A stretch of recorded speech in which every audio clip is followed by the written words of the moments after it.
They threatened his sister, took his nephew, even held a blade to his mother's throat, all to force one man, a Vatican bodyguard loyal to his faith, to poison the Pope he swore to protect. But they made one fatal mistake they underestimated: his heart. What follows is not just a story of betrayal and courage. It's the unraveling of a global conspiracy designed to control the Catholic Church from the shadows. For those who still believe in honor, justice, and the power of standing firm when the world demands you kneel, this story will remind you why some men are simply unbreakable.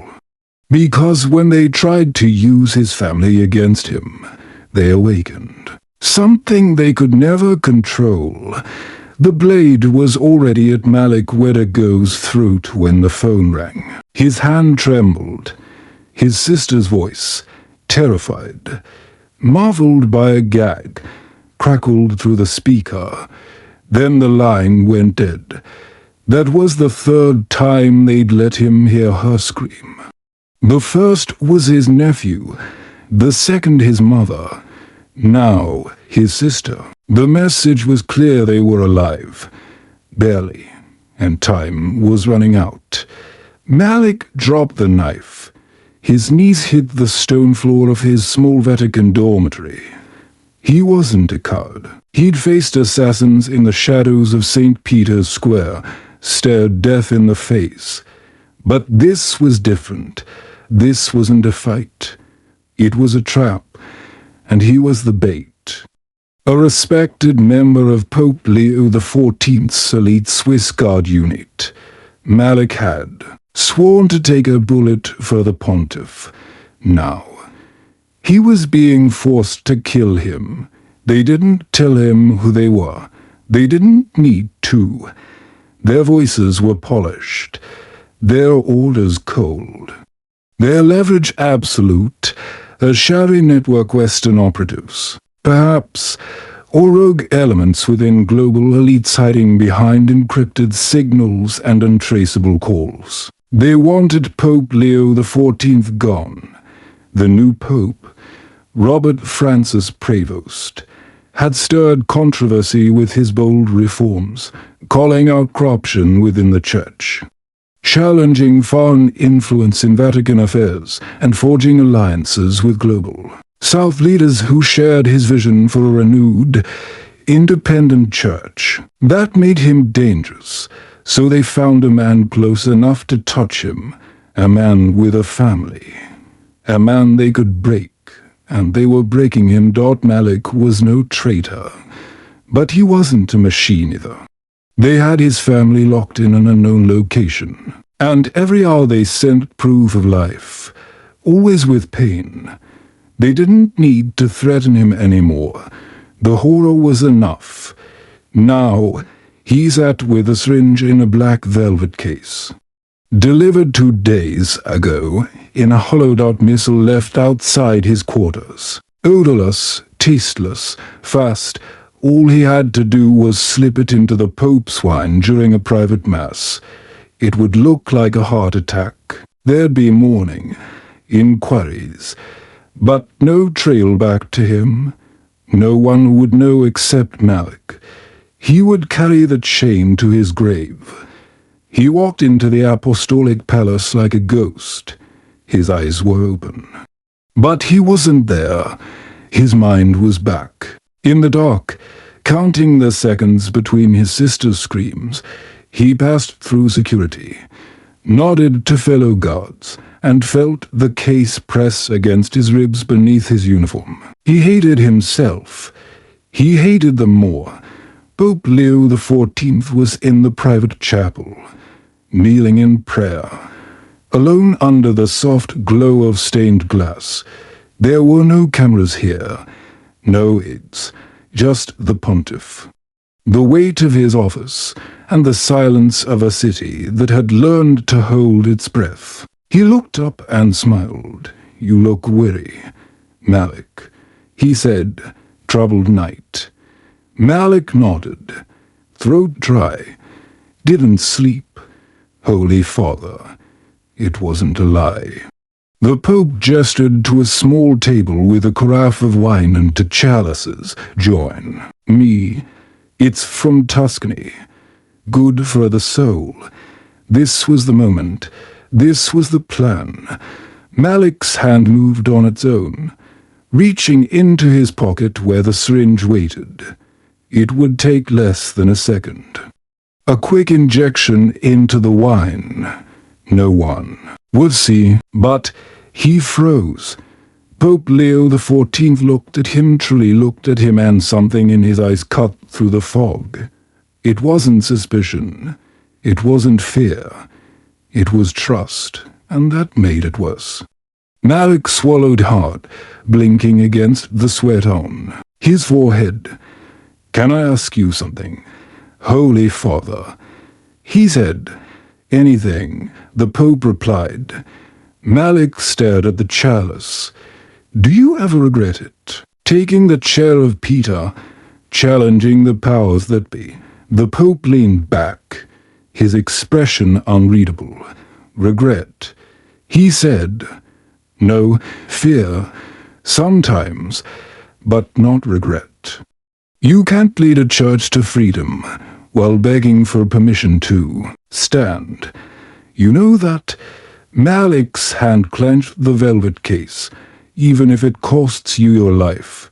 Leo XIV's eyes didn't flinch, especially then. The words hit like a thunderclap. Malik stood abruptly, the case burning in his hand. "Excuse me, Holy Father. I'll be right back." He turned before the Pope could answer. Walked fast, then ran. Inside the nearest restroom, he locked the door, pulled out the syringe, and smashed it against the tile. The glass shattered, poison oozed onto the floor. He dropped to his knees, gasping.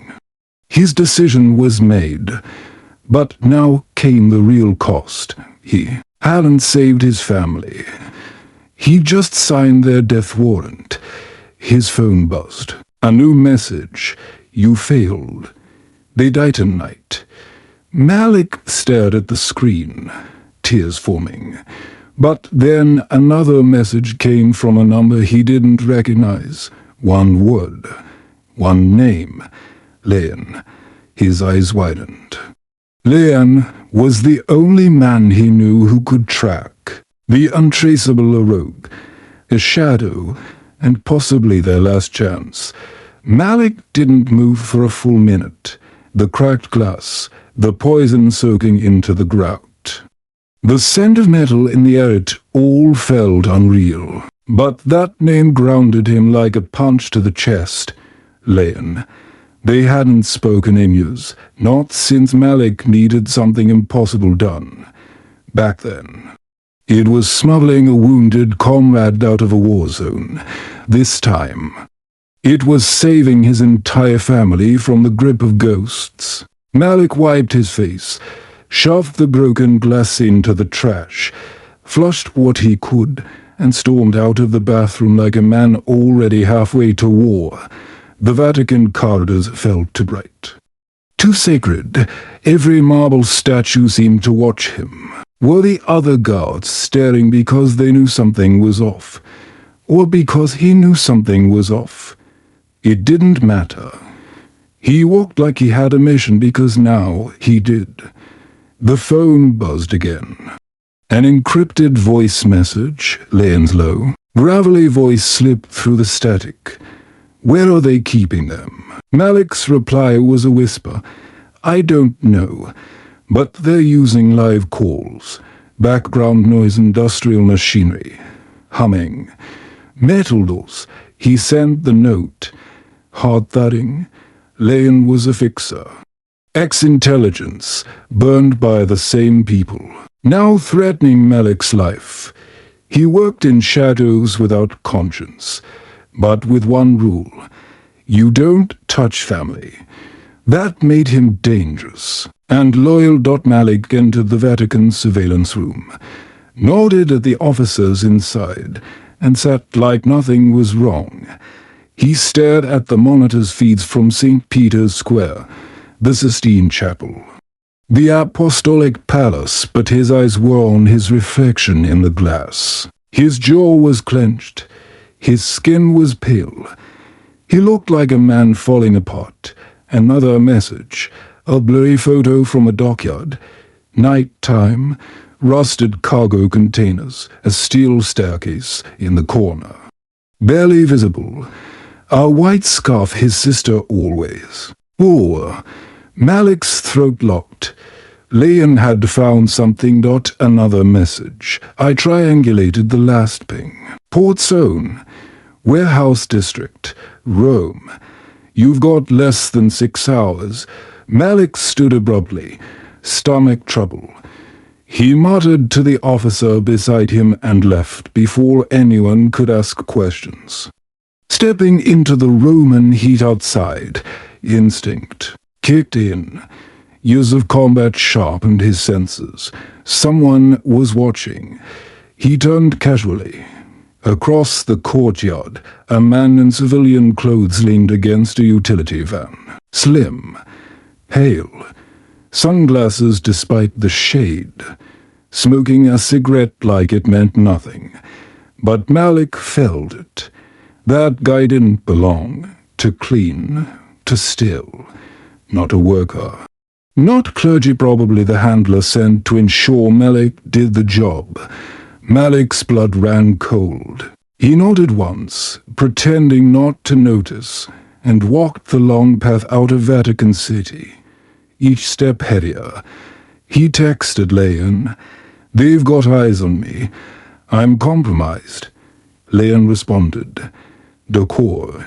Malik stopped beside a delivery van outside the Lenine wall and waved the driver down. "Something's wrong with the back axle." He lied. The driver turned for a second. That was enough. Malik yanked the door open and slipped inside. Hiding among boxes of liturgical supplies, the van pulled off. None the wiser. He lay curled beneath a tarp, sweat soaking his uniform. Heart thudding like a drum. He was out, loose, but time was not on his side. The van stopped 20 minutes later at a supply depot. Malik rolled out silently onto the loading dock, gone before the doors closed.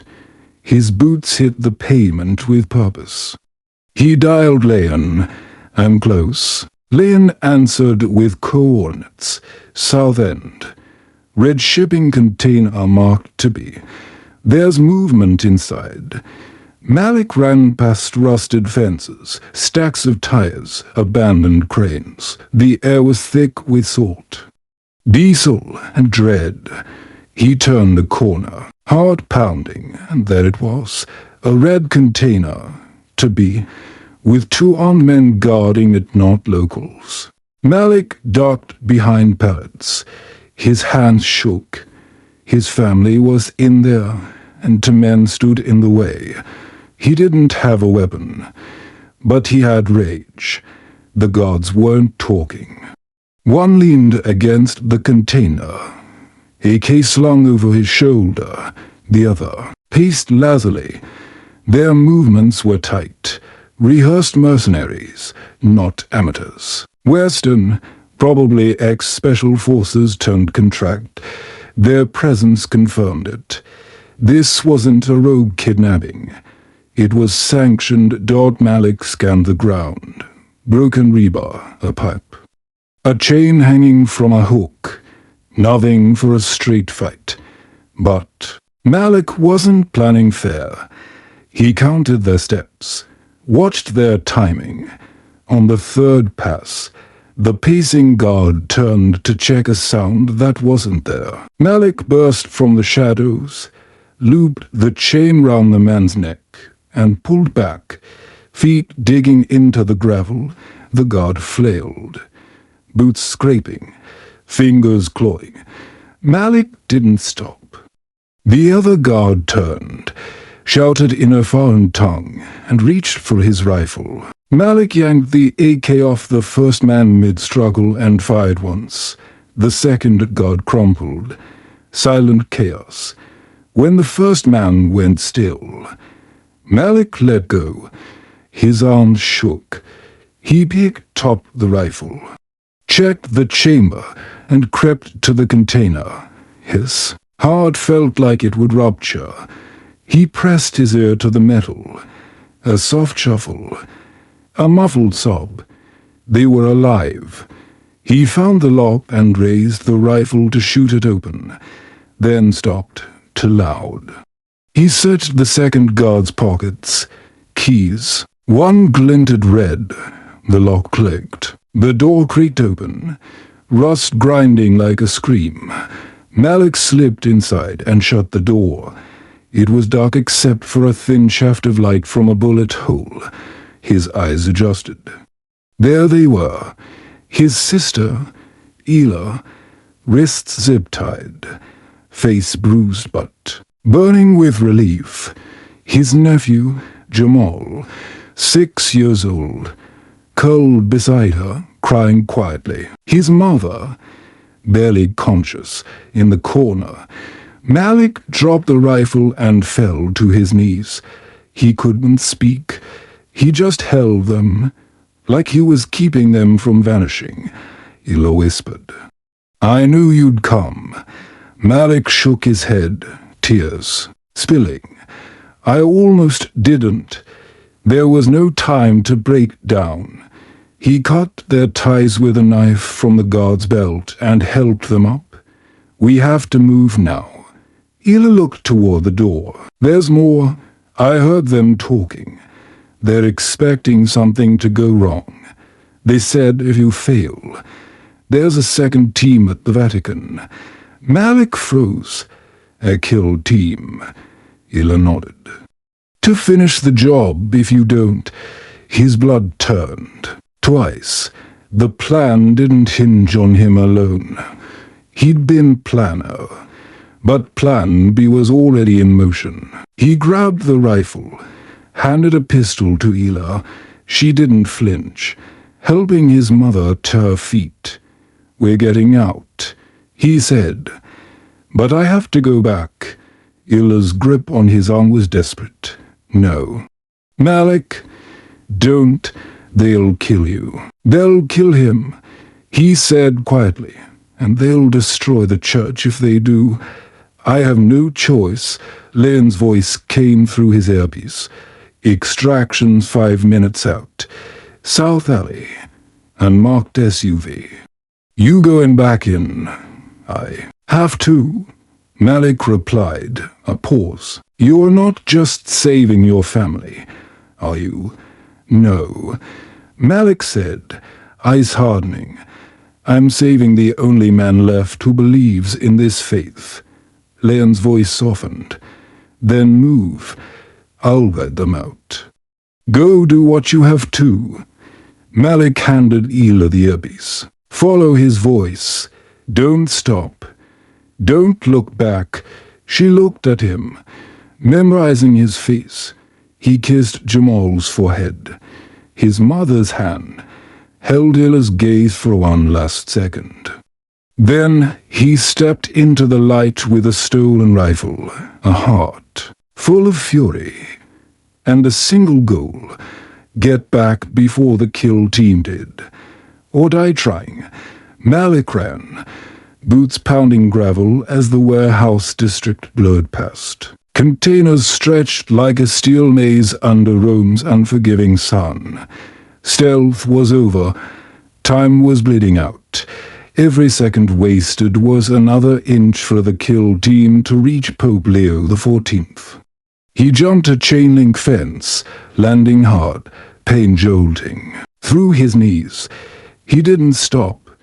The city rose round him, smoke, silence. The hum of a place too used to chaos that his sensibles kicked in. Years of combat sharpened his senses. Someone was watching. He turned casually. Across the courtyard, a man in civilian clothes leaned against a utility van. Slim, pale, sunglasses despite the shade, smoking a cigarette like it meant nothing. But Malik felt it. That guy didn't belong to clean, to steal, not a worker. Not clergy, probably the handler sent to ensure Malik did the job. Malik's blood ran cold. He nodded once, pretending not to notice, and walked the long path out of Vatican City. Each step heavier. He texted Leon, "They've got eyes on me. I'm compromised." Leon responded, "Decoy." Malik stopped beside a delivery van outside the Lenin wall and waved the driver down. "Something's wrong with the back axle." He lied. The driver turned for a second. That was enough. Malik yanked the door open and slipped inside, hiding among boxes of liturgical supplies. The van pulled off. None the wiser. He lay cold. Beneath a tarp, sweat soaking his uniform, hard thudding like a drum. He was out, loose. But time was not on his side. His phone buzzed. "Leon, they're moving. 3 SUVs headed to the Vatican. You've got less than 20 minutes. Malik's lungs burned. Hands numb. Mind on fire. He darted into an alley, ripped off his sweat-soaked jacket, and tucked the rifle under his shirt. He flagged a motorbike taxi with a wave that was more command than request. The rider hesitated, eyeing the rage in Malik's eyes, the gun half hidden. "Vatican. Fast." Malik barked. The man nodded, kicked the engine to life, and rode forward. Weaving through Rome's congested streets with terrifying speed. Red lights ignored, horns ablur. The wind blasted Malik's face, drying sweat but not fear.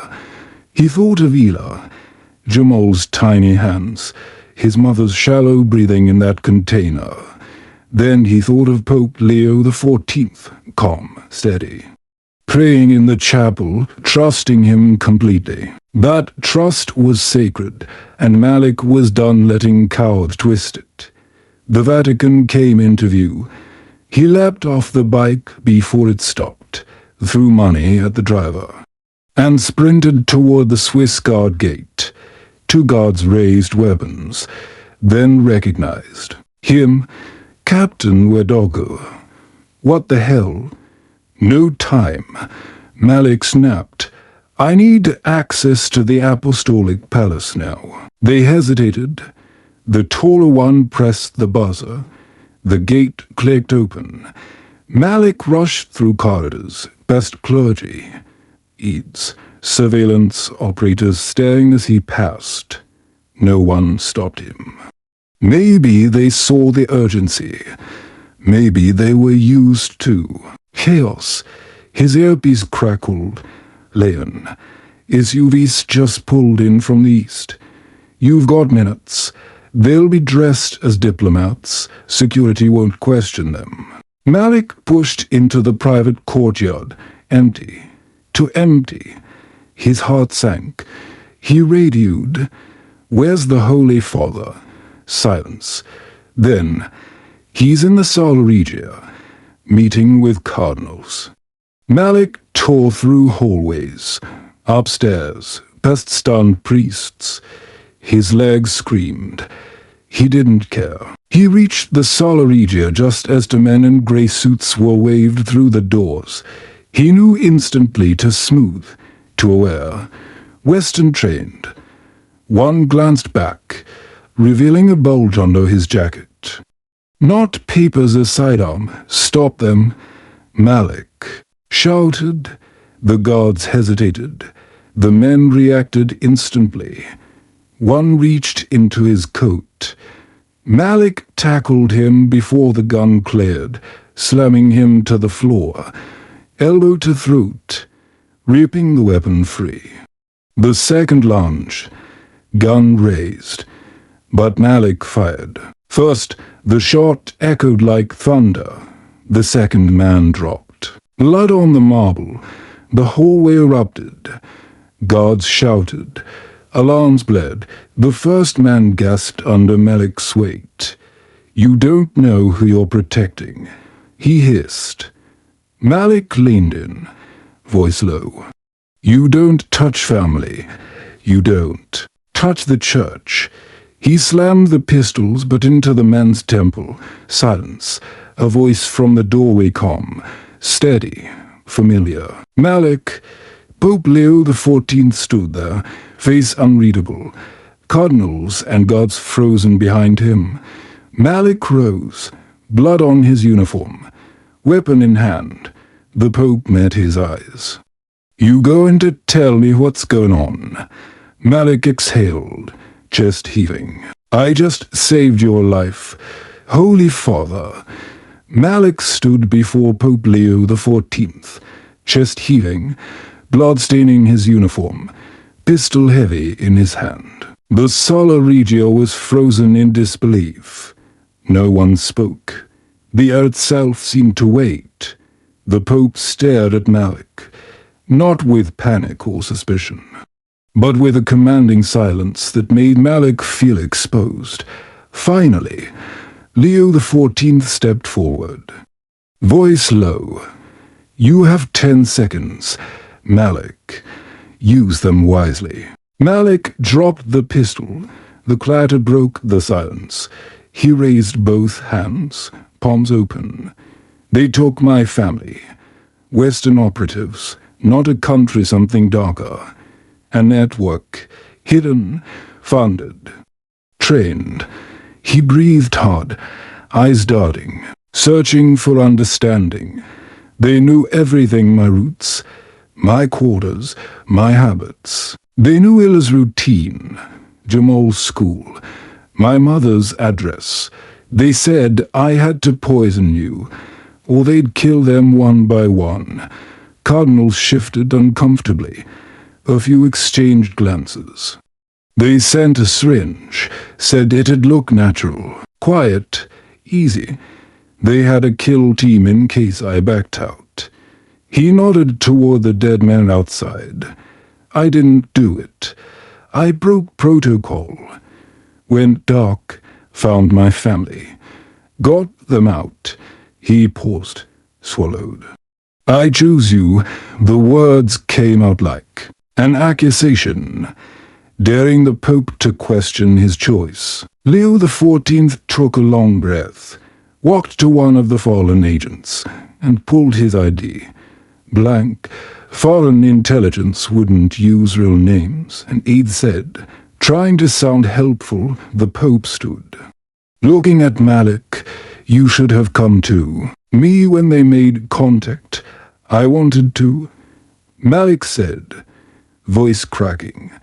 "But they knew everything. I didn't know who to trust. And I wasn't going to risk you or the church for a long moment." Only distant sirens wailed outside. Then Leo XIV nodded. "All right." Malik blinked. "You did the impossible," the Pope said quietly. "You chose honor over fear, and you saved them. But it's not over." Malik said, "If they had access to my life, who else do they have eyes on? How many more are compromised? Their ghosts, and they're inside." That hit like a shot. Phasers turned cold. Jaws tightened. "Sound the red code," Leo XIV ordered, full. "Lock down. No one in or out without my word. Sweep comms. Track every unsecured channel.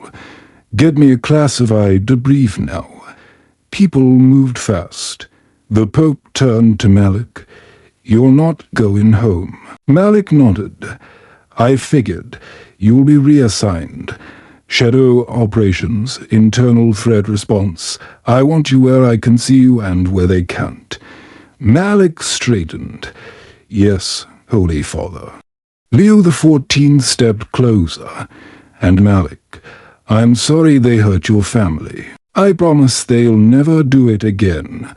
Malik nodded, sharp, I believe you."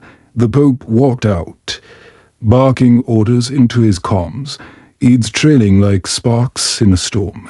Malik stood in the wreckage, heart pounding, body shaking. For the first time in days, something settled in his chest, not peace, but purpose. Leon's voice crackled through the earpiece. "Your family's safe, tucked away, remote, off-grid, but you've got bigger problems." Malik followed the trail of blood, left by the fallen legions. "Tell me, they weren't the top, just messengers. The real plan is still out there. And he knows you didn't follow through." Malik's fingers clenched. "Good. Let him come." The Vatican pulsed harder, brighter, more alive. Guards moved with urgency. Comms officers sprinted. Doors slammed like war drums. Malik moved through it like a phantom, back in uniform. But not the same man. His family was safe. His betrayal avoided. But the enemy knew he was breathing. Retaliation was coming. In a dim room below the Sola Regia, Malik sat at a steel table with top Vatican intelligence officers. His knuckles were scabbed, eyes burning with exhaustion. On the table, intercepted messages, camera stills, a digital map lit with red, blue, and yellow clusters tagged unknown. Lead analyst Natage tapped the screen. The agents you neutralized facial scans gave partial hits. One worked with a disbanded security firm in the Sol 2 years ago. The other, no record. Black Ops or ghost contracts, not freelance. Surgical. Malik leaned forward. Their gear. Tracking chips. Transmitters. "We're combing." Natage replied. But here's the kicker. Both had encrypted implant tags in their arms, self-destructed when they went offline. Whoever sent them didn't expect them back. Malik exhaled. They're not just destabilizing the papacy. That was phase 1. They're burying it now.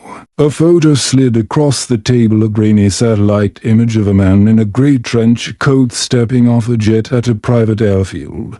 Timestamp. This morning. "Who's that?" Malik asked. Natage hesitated. "We think he's the architect." "No. Name yet. Unregistered plane. Wiped passenger list. One boarding log remains. Lyndon." Malik's gut tightened. The name hit like a whisper from a dream.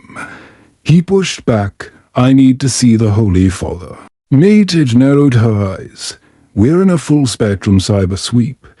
Comms locked down. We can't risk leaks. I don't want to call him." Malik said, "I want to see him, face to face, later."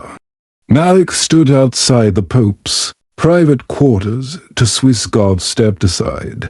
Inside, Leo XIV stood at a window, hands clasped, looking over Roma Fortress and battlefield. "I heard you wanted to talk," the Pope said without turning. Malik nodded. "Holy Father, we have a problem." A name came up, Lyndon. No file, no affiliation, but they sent him here. And they erased everything behind him. Leo XIV turned. "That name's not new to me." Malik's heart skipped. The Pope opened a locked drawer, producing a faded file, yellowing at the edges. He worked in a peacekeeping advisory council 10 years ago, attached to international aid. His cover. In truth, he coordinated operations for Western interests in the church, not military. Not diplomatic, just quiet. He moved bishops like share species, replaced those who didn't cooperate, made others disappear. Malik stared. "Why isn't this in any system? We wiped it ourselves. Leo XIV said, "Before I took the throne, when we thought we'd burned his reach, Malik scanned the pages. He's here now. And if he is, it's not to finish the job, it's to erase the board." The Pope's jaw flexed. "Then we find him first." Malik raised his eyes. "Let me do it." A long pause. Then the Pope nodded. "Find him, stop him." And Malik. "This time, don't ask permission." Malik moved through Rome's heavy heat. The name Lyndon rattling in his chest like a ticking clock. Every heartbeat told him this wasn't just revenge, it was a message. Lyndon didn't appear unless he was closing a file, burning the last thread. That thread was Malik. Maybe Leo XIV. Maybe the church itself. Back in the operation center, Leon waited on a private line. Lyndon's not just in country. He's moving. Met a civilian European diplomat. Immunity badge. 2 hours later, 3 Vatican contracts were cancelled. You feel that. Malik asked, "Panic?" "No," Leon replied. "Preparation. He's not cleaning up. He's staging something. What they couldn't finish with poison or a bullet, they'll bury under a fate crisis." Malik's mind raced. Where would he go? Leon paused. Embassy routes are too exposed. Hotels. Too soft. He'd go where he can work. Control. Hide in plain sight. 2 hours later, Malik stood before a luxury clinic on Rome's outskirts, glass walls. White uniforms, private security. Not on maps, a place for surgeries that never happened. A truck parked near the back caught his eye. Tinted windows. Diplomatic plates, fresh dust on the wheels. Malik scaled a side fence, dropped into landscaping, and approached the loading dock dressed as a delivery tech scrubs, gloves. Forged badge from Leon's contact. His hands didn't shake. He'd done this before. The silence before the strike always felt the same. He entered through the rear, to corridors in. When he felt it static in the air, the shift when someone dangerous was near, he slowed, turned a corner, and froze. Lyndon walked out of an examination room. No suit, no trench coat, just a white button-up, sleeves rolled, clipboard in hand. Calm, charming, boring. Yet Malik knew it was him. Their eyes met. Lyndon didn't blink. He smiled and walked past like Malik was nothing. Malik followed, pulse tightening, down hallways, past nurses, patients. 2 armed guards who nodded at Lyndon like he was untouchable. Lyndon opened a dark office door and disappeared inside. Malik slipped in before it closed. The silence was colder than the AC. Lyndon stood behind a desk, pouring a drink. "You're faster than I expected," he said, not turning. Malik didn't answer. "You didn't poison him," Lyndon said, casual as discussing weather. "Shame. Would have saved everyone trouble." Malik stepped forward. "You hurt my family." Lyndon turned. "No, you hurt them, Malik, by choosing loyalty over pragmatism. We gave you an out. You didn't take it. You sent a kill team. We sent insurance." Malik snapped. "You don't get to call this strategy." Lyndon stepped closer. "It is strategy. You think this is personal. You think Leo XIV matters because he wears white and talks reform. He's a story. Malik, the world isn't moved by stories. It's moved by leverage. Then you don't know this church." Malik said. Lyndon smiled. I've watched it burn, rise, burn again. You people never learn. That's why I'm here." Malik moved before thinking, fist first. Lyndon ducked, fast, a knife flushing from his belt. Malik knocked it away. They crashed into the desk, peepers flying. A punch to Malik's ribs. He grunted, grabbed Lyndon's collar, slammed him into the glass wall. It cracked. Lyndon spat. "Blood. I'll come back. You can't stop the wind." Malik pressed his forearm into Lyndon's throat. "Maybe not, but I can shut the damn window." He slammed his fist into Lyndon's temple once, twice, until the man dropped. Malik reached for the phone. "Leon," he growled. "Back him. We've got work to do."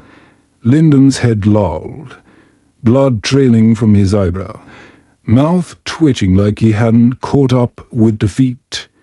Malik stood over him, chest heaving. For a second, he wanted to end. It snapped his neck, wiped the board clean. But justice wasn't enough. Lyndon didn't just try to kill a pope. He tried to break a faith, and Malik needed to know how far the rot spread. Leon entered, dressed as a courier, gloves on. He shut the door, glanced at Lyndon, then at Malik. "Damn. Didn't think you'd get him before I did." Malik didn't. Smile. He was expecting me, acted like it was part of the show. "Of course," Leon muttered, kneeling to check Lyndon's pulse. "Guys like this don't bleed for nothing. He wanted to test you.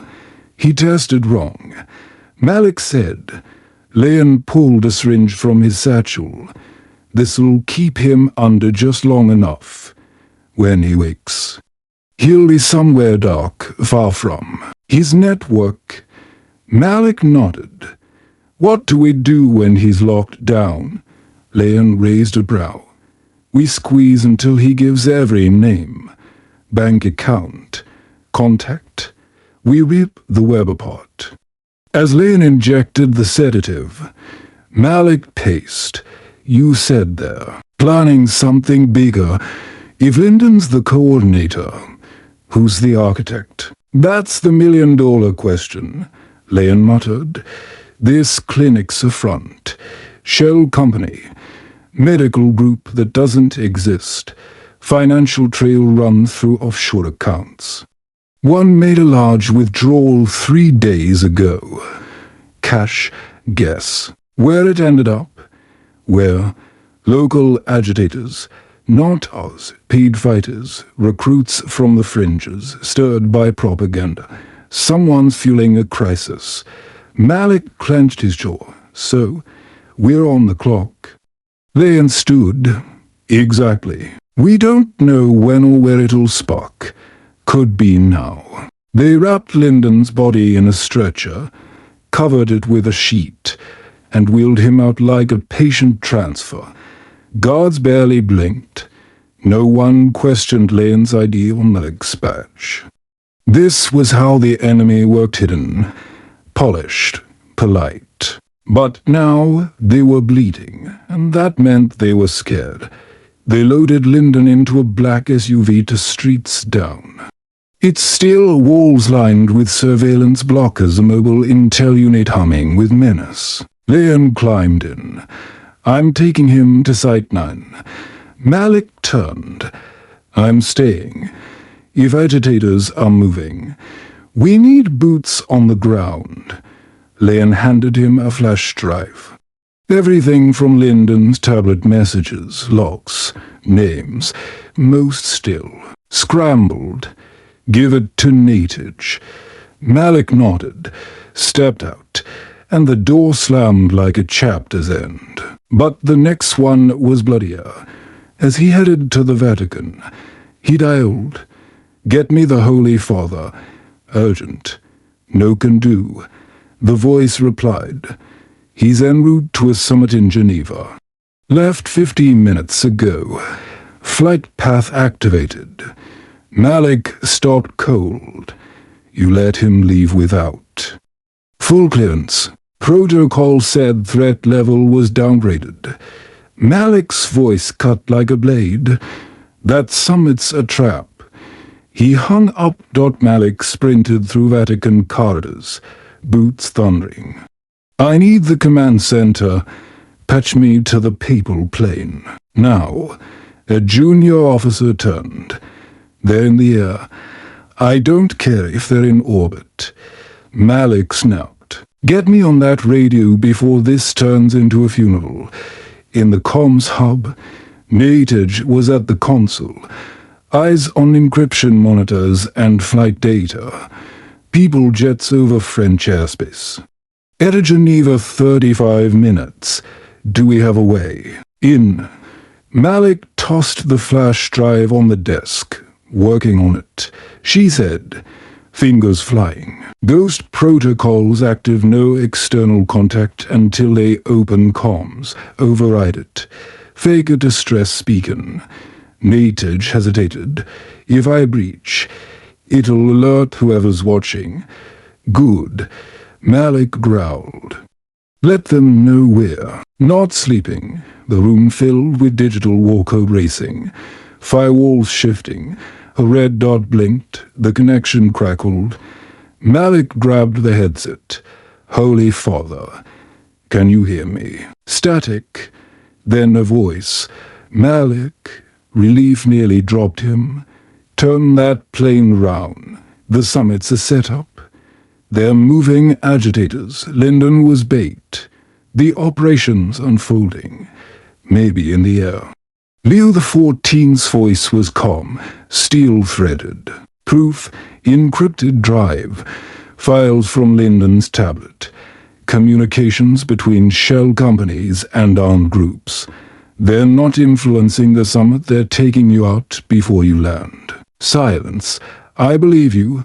Malik exhaled. We need to abort. Get you to a secure point.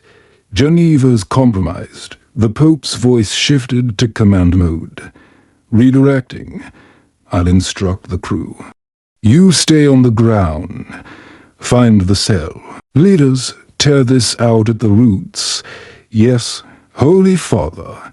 And Malik, you've earned more than forgiveness. You've earned the war, the line cut. Malik lowered the headset like it carried a death sentence. Natage turned.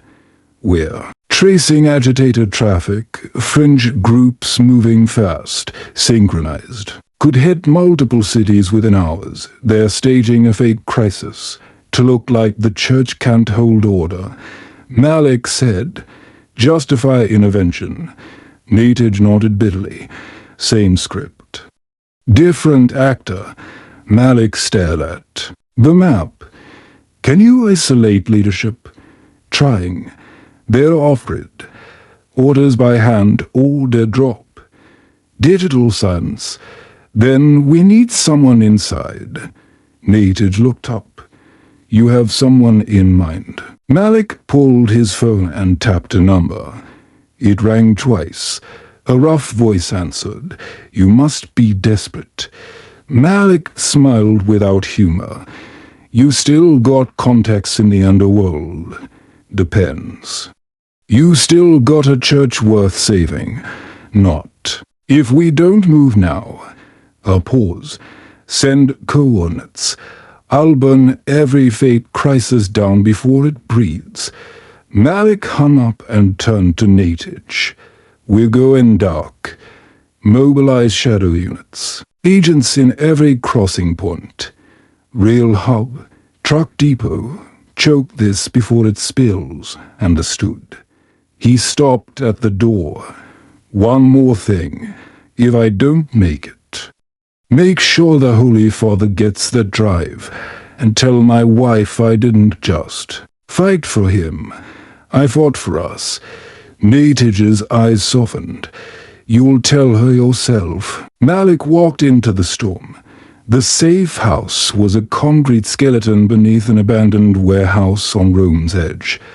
No signs, no windows, just a rusted steel door and an old keypad. Only 3 people knew it existed, and 2 were inside. Malik stepped into the stale air and locked the door. A gravelly voice broke the silence. "Took you long enough," said Adamaboko, leaning against crates marked in Cyrillic. Once a mercenary in Africa, now a ghost who owed Malik a blood debt. Malik smirked. "You were always bad at hello. You brought trouble," Adama said. Malik handed him the flash drive. Trouble brought itself. "I'm just breathing." Adama plugged the drive into a battered laptop, squinting as files loaded maps. "Payment trails, messages," he whistled. "They're not playing small. These aren't thugs. These are faction seeds, pre-trained, prepaid, pre-positioned, planted years ago. They waited until we were weak," Malik said, then lit the match. Adama turned the screen. Coordinates. In the northeast Nota camp. A delivery point. Cash, arms, comms rays. They'll make it look like an uprising videos, statements. Fake executions, civil war theater. The press will eat it up, and Leo XIV's papacy gets painted as a failure.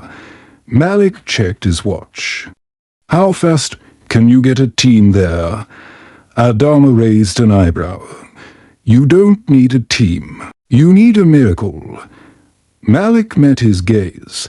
"Then let's be the miracle." An hour later, they bounced through scrubland in a beat-up jeep. Dust choking the air, sun sinking. As they raced toward their destination, Malik's mind was focused on the mission ahead.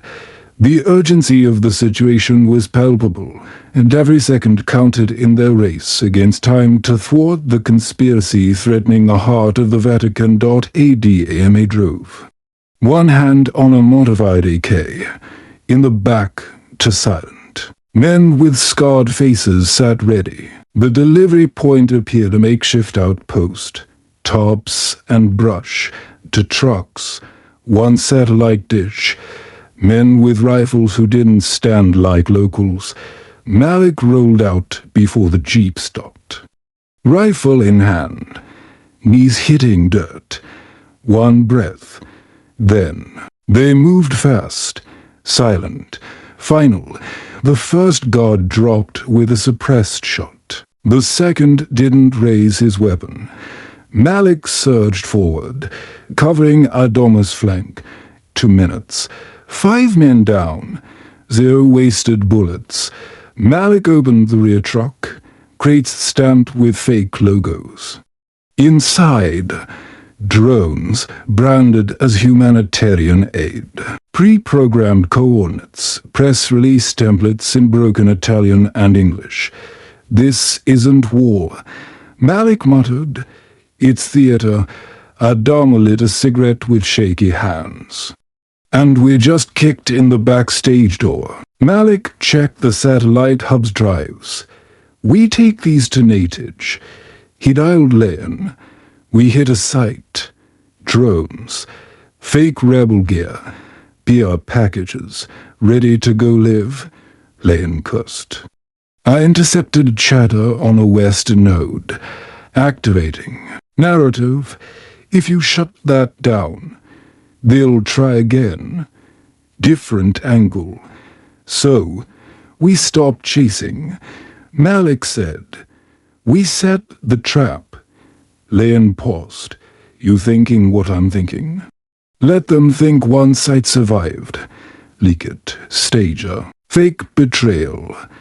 When they check, we close the curtain." They set the stage before dawn. A fake outpost on an abandoned telecom tower looked real, half-covered crates, flickering satellite dish, dirt-smeared tops. Malik stood on the perimeter, squinting into the morning haze. Adama approached with a tablet. Drones up. Signals spoofed. Looks live. Good. Malik muttered. Now we need them to bite. They will. Lane crackled through the comm. Leaked coordinates to their interceptor via a burned asset. They'll think they've got a mole. Malik nodded, scanning the horizon. If they send a drone strike instead. They won't, Lane said. They verify before they incinerate. Malik exhaled. Then we give them something to verify. He raised a hand. Everyone in position. Comms dark unless it's life or death. No hero moves. We want survivors. They waited 26 minutes later. A convoy appeared, 3 matte black SUVs, fast, dust trailing. Malik raised binoculars. The lead driver wore tactical gear, headset clipped, European build. The passenger wore expensive civilian clothes. That's them, Malik said. Adama's voice over radio. To per car. Maybe 3. They'll sweep. First, we wait till they split. Then box them in. The SUV stopped outside the camp. Doors opened. 5 men, armed, moving like veterans. The one in civilian clothes held a tablet, exuding authority. Intel handler. Malik said, giving orders. Lane chimed in. Zoom in. Malik did. His stomach turned. It was Lyndon alive, clean. Smiling. No way. Malik whispered. He was in a box. That's not him. Lane cut in. It's his brother, Damien Lyndon. Same handler. Different specialization. Lyndon ran field ops. Damien runs misdirection. Malik watched Damien pace the fake camp. Calm. Confident. We wait till he confirms it's fake. Malik said. Then we move. An agent cracked a crate. Pulled a drone. Another scanned the sat feed. Damien stood still. Sent something on his tablet. Natage's voice buzzed. He sent verification. They think it's real. Malik exhaled. Let's make it count. He raised a hand. 3, 2, 1. The explosion came from behind a fireball under the last SUV, flipping it. Men screamed. Gunfire followed controlled bursts from hidden vantage points. Adama's fighters emerged like phantoms. Malik charged. Rifle up. Heart steady. Damien ducked, firing wildly toward the tree line. Malik tackled him, slamming him into the ground. Knee on chest. Rifle to jaw. Where's the real command center? Malik growled. Damien blinked. Blood in his mouth. You think this stops anything? Malik pressed harder. Where is it? Damien grinned. You're too late. Malik's finger twitched. But Adama's voice stopped him. Don't. Adama held a bloodied sat phone from an agent. This got a call before we blew the SUV. From inside Rome. Malik's size narrowed. Another layer. Damien coughed a laugh. This was just noise. Malik lifted him, slammed him against the truck. Then what was it about? Damien's smile dropped. He whispered, They're not after Leo the 14th anymore. Malik froze. Then who? Damien leaned in and used his replacement. Malik's grip tightened. Damien's words ringing. They're not after Leo the 14th anymore. They're after his replacement. The air grew heavier than the gunfire's echo. This wasn't assassination, it was succession manipulation. They didn't want to destroy the church. They wanted to own it. Who is it? Malik hissed. Damien smiled through a split lip. You think I'd give you that? You are not ready for this level. Malik slammed him against the truck, metal denting. Try me. Damien's grin flickered. You've been fighting shadows so long. You missed the knife at your back.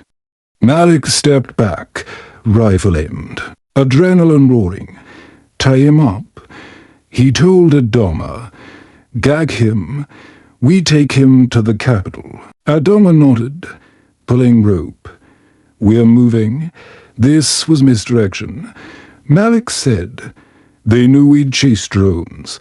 Meanwhile, someone's setting up power. Adama jerked Damien's arms back. But he chuckled. You're too late. Malik, the votes are influenced. Names lined up. One more crisis. The conclave folds. They'll beg for a change.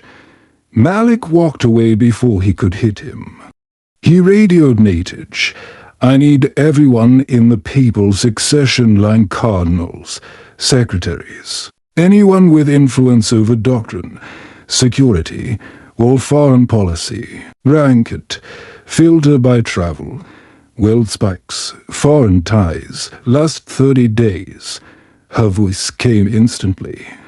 One name's glowing red. Cardinal Moro Dio, Secretary of State. Recently elevated in advisory roles. Malik stopped. Dio's loyal. Not lately. Satellite caught him meeting a convoy at a private airstrip outside Ostia 4 nights ago, escorted by contractors tied to Lyndon's network. No flight plans, no logs. Malik's voice dropped.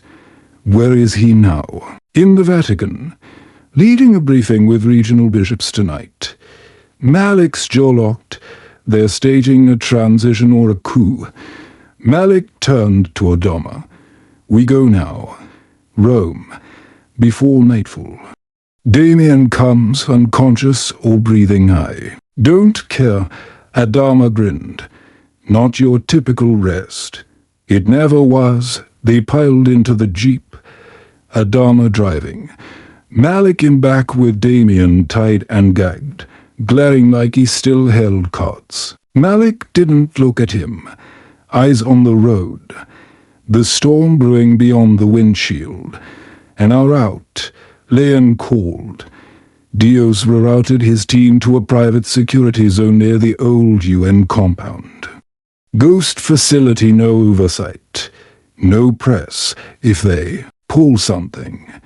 No one hears till the papacy changes hands. Time. 40 minutes. Send backup. Leon hesitated. They'll smell it if we move loud. Then we go quiet. Malik stared out as the sun dropped, painting Rome red and gold. The drones, Lyndon, all choreographed to create fear. Make the church choose stability over truth. If Dio took control, Leo XIV's reforms would vanish overnight. They reached Rome's edge as darkness settled. Lights flickering across rooftops. Malik looked at Damien, unconscious. Head bobbing with the truck's motion. You wrote the script. He muttered, checking his sidearms magazine. I'm rewriting the ending. The jeep crept through alleys behind the old UN compound. Lights off, engine a whisper. Malik's leg bounced. One hand on his pistol, the other holding Natage's building layout, the compound. Repurposed as a private security center, was perfect now. Press, no oversight. No one to hear the shot till the smoke cleared. Adama stopped behind a crumbling wall. Building B, second floor. Dio's there.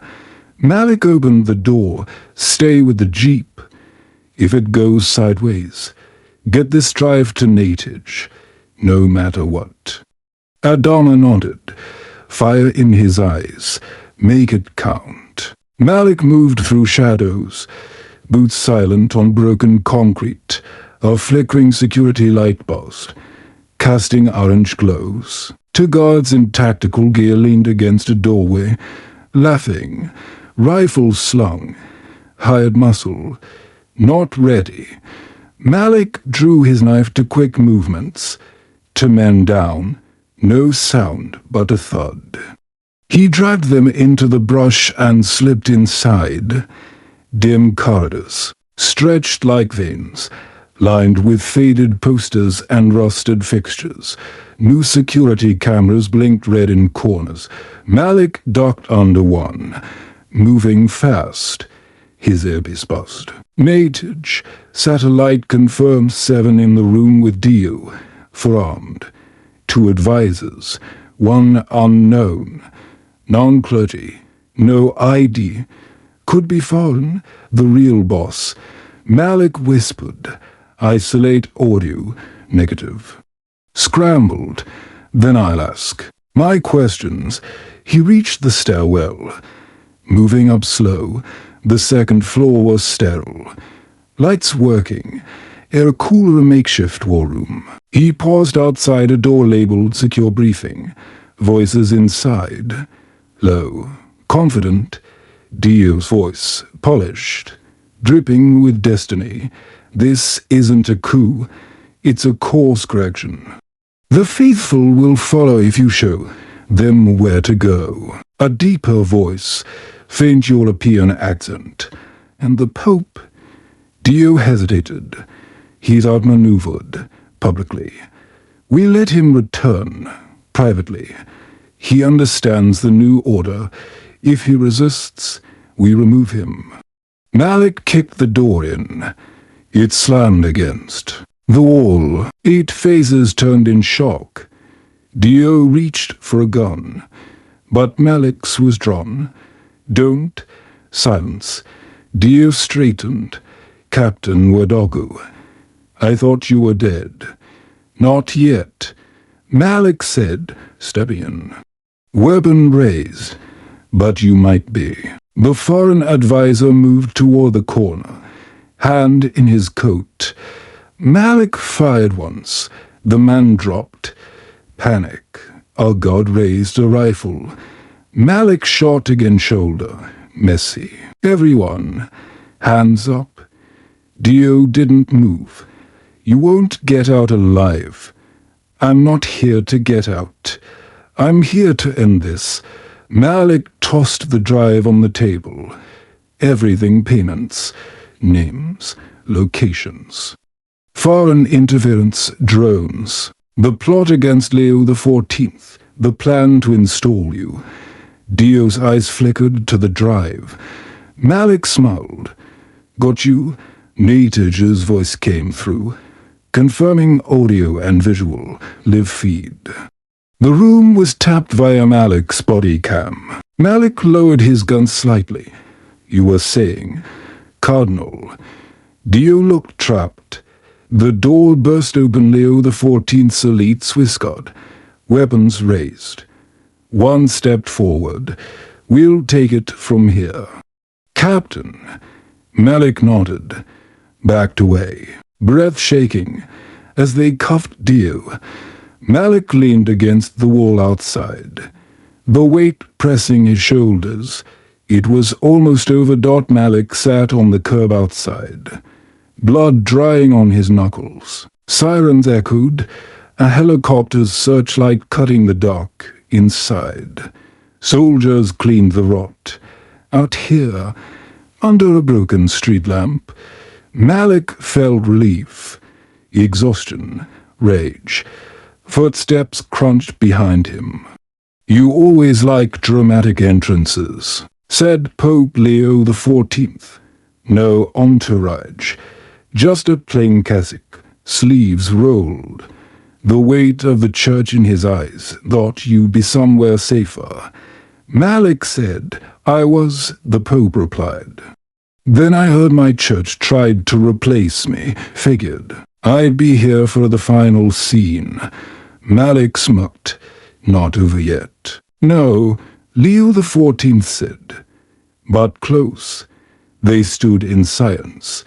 Then the Pope nodded toward the building.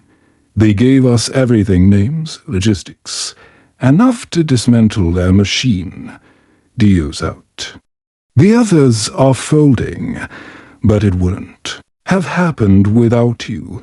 I didn't do it alone. Malik said, Len, Natage, Adama, my wife, they held me together. Leo XIV's gaze softened. That's real power. Malik, not how many you command, but how many stand with you. When you've got nothing. Malik looked at his hands. I was supposed to kill you. I know, the Pope said, unflinching. I almost did. I know that, too. No need for apology or forgiveness deeper than that. Leo XIV motioned to walk. They moved through quiet streets, past jeeps, grounded drones, discarded gear of war that never made the news. Know what they feared? The Pope asked, losing control. Malik offered, no, that we'd stop asking permission, that we'd write our own story. Malik nodded. Then let's write it. At the gate. Adama leaned against the jeep, cigarette curling smoke. He nodded at Malik, offered it to the Pope. Leo XIV chuckled. Bad habit. Adama shrugged. So is trusting men in cassocks. Malik turned to Adama. How's Damien? In a cell, spitting nonsense about immunity and Geneva. He'll break. Not today, but soon. The Pope raised an eyebrow. Keeping him alive. We're not them. Malik said, we do this right, or we become what we fought. A moment passed. What about you? Leo XIV asked. Malik blinked. You going home. Back to your family. The thought nearly broke him. He saw Ella's face, Jamal's fingers, his mother's eyes scared. But alive. I don't know if I can walk back into that life. Not yet. You don't have to decide now, the Pope said. But know there's a place for you in this fight. In this church. You've earned it. Malik nodded, throat tight. A siren wailed, then silence. He looked at the sky clear, endless, full of smoke trails from the fire they'd extinguished. The courtroom was silent, polished shoes echoing on tile. Malik sat alone on a far bench. Plain black suit, no medals. He wasn't here for a ceremony, but to watch justice unfold slow, deliberate, final. Across the room, Damien Linden sat shackled, face stripped of arrogance. No smoke, just hollow eyes. The judge entered. No gavel. Just a nod and a thick file dropping with a thud. It held documents, testimony, evidence Malik bled for financing trails, militia memos, intercepted comms, footage of Damien at the fake outpost, everything. Charges read: conspiracy against the Holy See, attempted coup, weapons trafficking, attempted assassination of a pontiff, crimes against the church. Damien's defense: I was just doing my job. The courtroom didn't flinch. The verdict came in 30 minutes. Guilty, every count. Sentence: life imprisonment, no parole. Remote high-security facility. Zero diplomatic access. His last words, barely audible. I thought we'd never lose control. Malik watched him go without a word, no satisfaction. Just calm. Outside, the sun blazed on marble steps. Reporters flashed cameras, shouted questions Malik ignored. He moved through them like wind. Justice was served, but the work wasn't done. At the courtyard's edge, Il awaited no makeup. Just a blouse, ice-tired but warm. Jamal stood beside her, clutching a toy Malik gave him long ago. He smiled. Malik dropped to his knees, arms open. Jamal ran to him. Ila knelt, wrapping them both. No words needed. The world moved. But for that moment, everything stopped. Pain dissolved. Fear faded. Only breath and warmth remained. Later. At dusk, they walked along the Tiber River, water shimmering. Gold. Malik held Jamal's hand, Ila's fingers interlaced with his. They didn't talk about threats, war rooms, or the man who tried to burn it all down. They watched the sun dip and let silence speak. Behind them, the church rebuilt brick by brick, soul by soul. Pope Leo XIV had addressed the faithful that morning, calling for unity, not revenge. He named no names, but everyone knew who he meant when he spoke of those who stood when falling was easier. Malik declined to stand beside him. He wanted peace, and it was settling in. That night, he tucked Jamal into bed, sitting until the boy drifted off. Ila stood in the doorway, watching. She didn't ask if he was okay, she didn't need to. She knelt, forehead against his. "You brought him back to me," she whispered. "No," Malik said. "You held until I found my way back." They held each other, listening to crickets and wind. No alarms, no threats, just a family healing. Daughter's midnight passed. Malik stood at the window, arms folded, staring into Rome's stillness, not perfect, not fixed, but standing, breathing, free. He whispered into the dark, to the memory of what they'd survived. "We're still here."